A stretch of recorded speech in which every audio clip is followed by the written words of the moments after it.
voyageurs profitent du paysage environnant, tandis qu'une jeune fille observe l'eau. Soudain, son père, Gong, la surprend par derrière, essayant de la taquiner à propos des monstres qui vivent dans l'océan. En réalité, il célèbre l'anniversaire de la jeune fille, et l'homme a décidé de lui offrir un talkie-walkie. La fille n'est clairement pas impressionnée par le cadeau et s'éloigne, déçue, tandis que la foule applaudit en voyant les dauphins sauter dans l'eau. Mais personne ne remarque que les animaux fuient une créature géante cachée sous l'océan. Très vite, le monstre frappe le bateau, projetant tout le monde au sol, tandis que l'embarcation commence à pencher. Toutes les personnes tombent à l'eau et Gong tente désespérément de sauver sa fille. Il parvient à la tenir pendant qu'il voit une ombre géante nager dans l'océan et tous deux finissent à l'eau avec les autres passagers. Un moment plus tard, Gong reprend connaissance et réalise le chaos autour de lui, mais ne trouve pas sa fille. Il commence à la chercher frénétiquement et à sa grande surprise, entend sa voix par le talkie-walkie. Rapidement, les gens remarquent qu'il y a d'autres survivants de l'autre côté et tentent de leur faire des signaux. Gong parvient à voir sa fille au milieu de la foule et décide de la rejoindre immédiatement. Mais un inconnu l'en empêche, sentant que quelque chose ne va pas. Tandis que les survivants crient vers les autres, tous réalisent qu'une chose immense bouge derrière eux, révélant un serpent géant qui se dresse au-dessus de tous. Les gens hurlent aux survivants de fuir, tandis que le monstre charge les humains et les projette dans les airs. Le père court immédiatement vers sa fille, alors que le serpent continue à dévorer les gens et à les envoyer valser dans les airs. Gong avance parmi les corps qui tombent, mais un inconnu le retient, tentant de lui sauver la vie. La fille regarde son père une dernière fois, juste avant d'être avalée d'un seul coup par le monstre, poussant l'homme à hurler de douleur. Le serpent géant engloutit les humains et décide de quitter les lieux, tandis que les survivants se regroupent, dévastés par l'attaque, cherchant du réconfort les uns auprès des autres. Gong continue de pleurer la mort de sa fille, mais à sa grande surprise, il commence à entendre un signal dans le talkie-walkie et décide de partir à la recherche de la jeune fille immédiatement. Heureusement, beaucoup d'autres personnes choisissent aussi de participer à la mission de sauvetage, y compris un homme barbu nommé Mao, qui décide de mener les volontaires dans la chasse à la bête géante. Le groupe s'enfonce dans la forêt malgré les avertissements sur les dangers de la mission. La panique éclate rapidement lorsqu'ils s'aperçoivent qu'aucun téléphone portable ne fonctionne. Soudain, un homme est tiré de la foule et tout le monde comprend qu'il y a un problème. Ils sont chassés comme du gibier. Tous commencent à fuir la zone, sauf un homme trop lent pour réagir, qui est attrapé par un tentacule géant et entraîné vers la mort. Pendant ce temps, le serpent géant retourne à son nid et commence à recracher toutes les personnes qu'il avait avalées, formant une montagne de corps sur le sol. La créature pousse un rugissement furieux avant de quitter l'endroit pour chercher plus de nourriture, et étonnamment, certains survivent à ce processus. Le second du navire est le premier à se réveiller, mais il réalise vite qu'il est presque impossible de s'échapper en voyant l'énorme trou dans le plafond. Il aperçoit alors une autre personne parmi les corps et la sauve immédiatement. C'est un homme d'affaires d'âge moyen. Le second continue à sauver d'autres survivants de l'attaque jusqu'à ce qu'il trouve la fille de Gong qui, heureusement, est toujours en vie. Il essaye de demander de l'aide aux autres, mais beaucoup ont peur ou sont égoïstes, comme l'homme d'affaires qui ne pense qu'à fuir. Le marin trouve une autre femme au sol, mais elle est grièvement blessée et semble également paralysée. Pour aggraver les choses, le second est choqué de voir d'innombrables œufs dans la caverne. L'homme tente d'examiner les objets, mais il est arrêté par la fillette qui lui dit que les œufs peuvent éclore à tout moment. Les gens perdent espoir en réalisant qu'ils vont probablement mourir bientôt et l'homme d'affaires saisit une pierre pour tenter de tuer les bébés serpents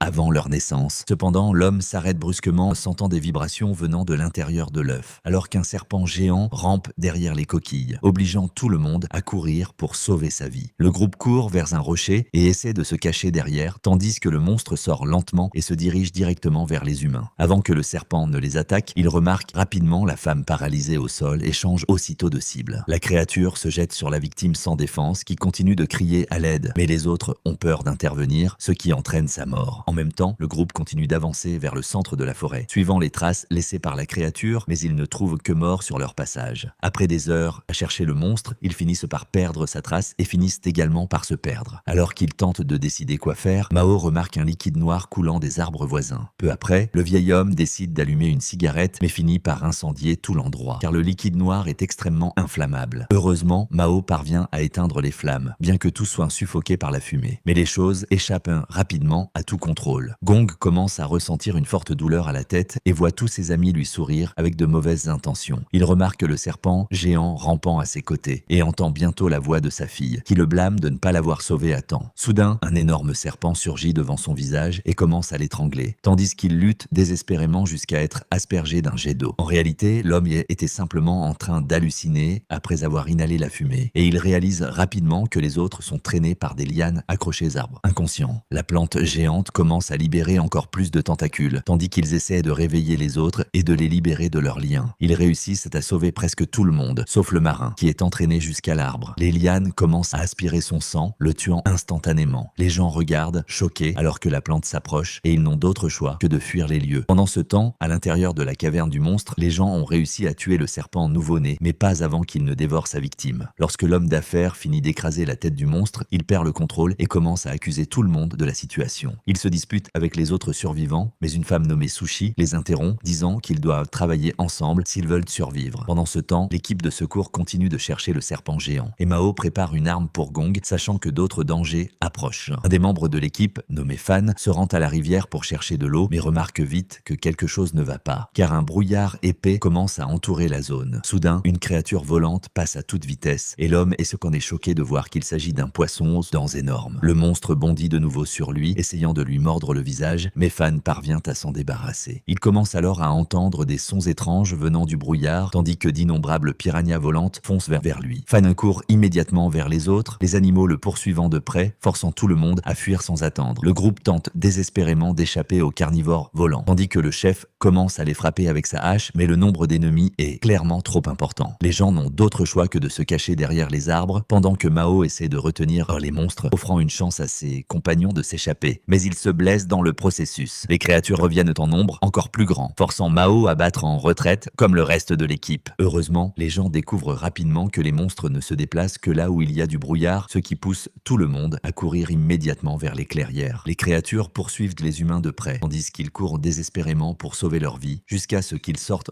enfin de la brume et échappent aux attaques. Ils se jettent au sol pour éviter les animaux et voir les nombreux poissons tomber sur eux, mourant rapidement sans le brouillard. Avant même de pouvoir se reposer, Mao trouve une empreinte géante au sol, qui ne peut appartenir qu'à une énorme créature. L'homme regarde autour de lui avec inquiétude, réalisant qu'ils sont toujours en danger, tandis que Fan remarque un liquide collant sur son épaule. Il lève lentement les yeux vers l'arbre et reste figé en découvrant une créature géante ressemblant à une limace colossale. Les gens sont stupéfaits par la taille du monstre, tandis que le garçon du groupe militaire commence à lui lancer des pierres, mais s'arrête immédiatement lorsqu'un tentacule géant saisit l'insecte. La créature est tirée en un éclair et tous comprennent qu'un danger encore plus grand se cache dans la forêt. Soudain, un monstre gigantesque bondit dans les airs et atterrit juste à côté d'eux, se révélant être un énorme crapaud qui pousse un rugissement furieux envers les humains. Le groupe tente de fuir immédiatement tandis que l'énorme crapaud projette sa langue et attrape le vieil homme, le tirant en arrière. Il s'agrippe rapidement à un arbre pour se sauver, permettant aux autres de courir vers lui afin d'essayer de le ramener. En réalisant que la force collective ne suffit pas contre la créature, le garçon du groupe militaire tente de couper la langue, mais se brûle avec le sang du monstre. Heureusement, Mao s'élance sur le champ de bataille avec une lance aiguisée et la jette contre l'ennemi, atteignant son œil avec précision. Cela pousse la créature à relâcher immédiatement sa victime, se tordant de douleur, ce qui donne à tout le monde une chance de fuir. Le monstre bondit une nouvelle fois dans les airs, tandis que les gens courent désespérément pour leur vie. La créature traverse la forêt grâce à ses bonds et se précipite vers les humains, mais elle est soudain attrapée par le serpent géant. Tous regardent, terrifiés, alors que le monstre dévore le crapaud tout entier avant de tourner son attention vers le groupe, les forçant à fuir de nouveau. Ils courent à travers la forêt en essayant d'échapper au serpent géant, qui parvient rapidement à isoler le garçon du groupe militaire et le vieil homme, tous deux blessés lors du combat précédent. Les deux se jettent immédiatement dans la forêt dense, tandis que le monstre avance vers eux, mais il ne parvient pas à passer entre les arbres. Fan tente de sauver le groupe en distrayant la créature, ce qui pousse le serpent à détourner son attention vers lui et à le poursuivre à travers le champ. Il tente de dévorer l'homme, mais Fan parvient à s'échapper à temps, réussissant à semer le monstre parmi les plantes. Les autres courent aussi vers les arbres et tentent de s'y cacher, mais la créature géante s'approche rapidement de l'endroit où il se trouve. En peu de temps, elle arrive près du garçon du groupe militaire, reniflant l'air, l'effrayant tellement qu'il perd le contrôle de sa vessie. Son pire cauchemar devient réalité lorsqu'il se rend compte que le monstre le fixe, l'obligeant à supplier désespérément pour sa vie. Malheureusement, la créature ne comprend pas le chinois et le dévore aussitôt. Tout le monde est sous le choc de la mort de leur ami, ce qui pousse le groupe à fuir leur cachette, poursuivi une fois de plus par le monstre. Ils atteignent finalement une falaise et sautent dans l'eau en contrebas, ce qui fait perdre la trace aux yeux du monstre. La boue parvient à dissimuler la chaleur corporelle des humains, les rendant pratiquement invisibles. Le serpent géant n'a d'autre choix que de quitter la zone, permettant au groupe de survivre de justesse. Peu après, les survivants dans la caverne commencent à entendre des vibrations, ce qui les pousse à faire semblant d'être morts, car la créature est revenue déposer ses proies. Cependant, le serpent géant remarque le corps de son petit mort et rugit furieusement avant de quitter la caverne, pris de colère. Les gens se relèvent et l'homme d'affaires semble avoir perdu la raison en essayant de survivre, tandis qu'il réalise que les autres œufs sont sur le point d'éclore. Peu après, d'autres serpents sortent des coquilles et rampent lentement vers les humains humains qui courent vers la sortie en laissant la jeune fille derrière. Contre toute attente, le petit serpent n'attaque pas la fillette immédiatement, car elle essaie de communiquer avec l'animal. Elle réussit à montrer à la créature qu'elle n'est pas de la nourriture, lui faisant croire qu'elle est sa mère. Pendant ce temps, les autres luttent désespérément pour s'échapper, poussant l'homme d'affaires contre les lianes, mais il les repousse violemment, ce qui déclenche la colère du monstre. La créature fonce sur les survivants en fuite et attrape une victime malchanceuse, l'étranglant jusqu'à la mort. L'homme d'affaires parvient à s'échapper, mais ne tente pas d'aider l'autre et décide de fuir seul. La créature avale rapidement la pauvre victime, et tout espoir semble perdu pour les autres. Au même moment, les secouristes trouvent un étrange bâtiment au milieu de la forêt et décident d'y entrer pour s'abriter. Rapidement, ils découvrent qu'il s'agit en réalité d'un laboratoire avec le squelette d'un soldat d'un autre temps. En fouillant dans les livres, ils découvrent la vérité. Les scientifiques réalisaient des expériences sur les créatures de l'île, ce qui les a transformés en monstres. Par chance, Mao trouve un dispositif de communication dans le bâtiment et parvient à fabriquer des batteries à l'aide de produits chimiques pour allumer l'appareil. Il commence à envoyer des signaux en morse en direction de l'océan, espérant que l'équipe de secours captera l'appel. À la surprise générale, l'homme d'affaires surgit dans le laboratoire et le groupe l'interroge immédiatement au sujet des autres survivants. Mais il ment effrontément, affirmant que tous sont morts depuis longtemps, anéantissant complètement les derniers espoirs du groupe. Gong sort, errant désespérément, tandis que Mao tente de l'en empêcher. Mais l'homme s'effondre au sol en larmes, sans plus d'espoir. Le lendemain matin, tout le monde se réveille, effrayé par le bruit d'un hélicoptère, suggérant que le signal a bel et bien fonctionné. L'homme d'affaires court immédiatement dehors, tandis que Gong n'ose pas encore se réjouir, mais finit par recevoir un signal de sa fille juste avant le départ. Le groupe court vers l'hélicoptère en état de panique, mais l'appareil ne parvient pas à repérer les survivants, cachés sous le couvert de la forêt. Gong court prévenir les autres de la transmission de sa fille, tandis que l'homme d'affaires continue de prétendre que tout le monde est déjà mort. Le groupe commence à douter de Gong et pense qu'il a perdu la tête, mais change d'avis dès qu'ils entendent la voix de la petite. Le menteur s'enfuit aussitôt, poursuivi par le vieil homme qui exige de savoir ce qu'il a fait des autres. Gong comprend que sa fille est proche et part en courant avec les autres pour retrouver les survivants, alors que davantage de serpents naissent et s'approchent des filles. Pendant ce temps, l'homme d'affaires atteint une clairière et est rapidement repéré par l'hélicoptère qui s'approche. Soudain, le monstre géant bondit vers l'aéronef et le détruit complètement, laissant l'homme en état de panique. Il tente de s'éloigner, mais est rattrapé par le vieil homme qui exige de savoir où sont les autres. Pourtant, le grand-père n'est pas de taille contre la créature et il est violemment projeté au sol avant d'être lentement étranglé jusqu'à ce qu'il cesse de bouger. Pendant ce temps, les survivants sont encerclés par les bébés affamés, mais ils sont rapidement sauvés par le serpent qui croit que la fille est celle de sa mère. Cela donne à tout le monde une chance de reculer. Lorsqu'ils entendent la voix du père depuis le plafond, il a enfin retrouvé leur cachette. L'homme court jusqu'à l'entrée et voit enfin sa fille, parvenant à lancer une liane pour sauver le groupe. Les serpents se rapprochent rapidement des filles, alors que le père tente de les tirer vers le haut, mais doit s'arrêter. La grande créature est revenue au nid, rugissant avec fureur contre lui. Mais Mao surgit au bon moment et frappe l'œil du monstre avec sa lame. La bête se tord de douleur, laissant à Gong l'occasion de continuer à tirer les filles, pendant que Mao affronte seul la créature en esquivant ses attaques. Cependant, le serpent se remet vite et attaque de nouveau Mao, mais il est immédiatement touché par une lance lancée par Fan, qui atteint son autre œil. Mao voit cela et commence à couper les lianes de l'arbre jusqu'à activer un piège qui propulse violemment la créature en arrière, percutant aussi Gong. L'homme essaie désespérément de retenir sa fille, mais le vice-capitaine surgit et la saisit par en dessous. Contre toute attente, il la repousse vers son père, se sacrifiant dans le processus et permettant aux filles de survivre. Gong réussit à tirer les survivants vers le haut, tout le monde se retrouve enfin, et il découvre que Sushi était en réalité la petite amie de Fan. Avant que les gens puissent se détendre, le monstre reprend lentement conscience une fois de plus, forçant les humains à fuir immédiatement la zone. En même temps, l'homme d'affaires reste caché, et essayant de sauver sa propre vie, mais trébuche ironiquement sur le corps du vieil homme et tombe à nouveau dans le nid de la créature. Rapidement, tous les petits commencent à l'encercler et l'étranglent jusqu'à la mort avec leurs énormes corps. Pendant ce temps, Gong réussit à conduire les survivants jusqu'au champ, mais Mao comprend qu'ils ne peuvent pas fuir éternellement. Il décide de rester avec Fan pour attirer l'ennemi et donner une chance aux autres de s'échapper. Le monstre fonce immédiatement vers les survivants, tandis que Mao court droit sur le serpent, mais manque de peu d'être tué lorsque la créature le frappe violemment. Mao se relève rapidement et attaque la bête avec sa hache, mais le coup est inefficace, et il est projeté par la queue du monstre. Heureusement, Fan parvient à sauver son compagnon, et tous deux s'enfuient dans la direction opposée pour attirer la créature vers la forêt. Le serpent géant les poursuit avec fureur, alors qu'il retourne vers les arbres avec les liquides inflammables. L'équipe tente de se cacher immédiatement pendant que la créature rampe dans la zone, cherchant ses proies. Le monstre gigantesque s'approche lentement par derrière les arbres et finit par repérer Fan, se préparant à le dévorer. Heureusement, Mao surprend la créature et la prend au dépourvu, provoquant sa fuite en réalisant qu'il s'agissait d'un piège. L'homme trempe la torche dans le liquide inflammable inflammable et court derrière le serpent géant. En même temps, Gong décide d'aider les autres et dit à sa fille de s'enfuir avec l'autre fille. Il commence à courir dans la direction opposée, mais voit bientôt d'autres hommes apparaître et lui crier de fuir, ce qui lui fait comprendre qu'il commet une grave erreur. Gong se retourne immédiatement, juste à temps pour voir le monstre s'approcher de sa fille et la dévorer d'une seule bouchée. Il décide alors d'affronter seul la créature afin de venger sa famille. Il court vers la créature et tente de la transpercer, mais échoue lamentablement et est projeté comme une poupée. Le serpent géant l'encercle rapidement, tandis que Gong se relève difficilement, juste pour faire face au monstre colossal rugissant furieusement. Cependant, Mao arrive juste à temps avec la torche enflammée, réussissant à attirer l'attention de la créature en élevant la température autour. Le monstre se met aussitôt à le poursuivre et Mao l'attire de nouveau dans la forêt. Il court à travers les liquides inflammables une fois de plus, avec le serpent géant à ses trousses, se couvrant le corps de produits chimiques. Profitant du moment, il lance le feu sur la créature qui avançait, enflammant le liquide noir et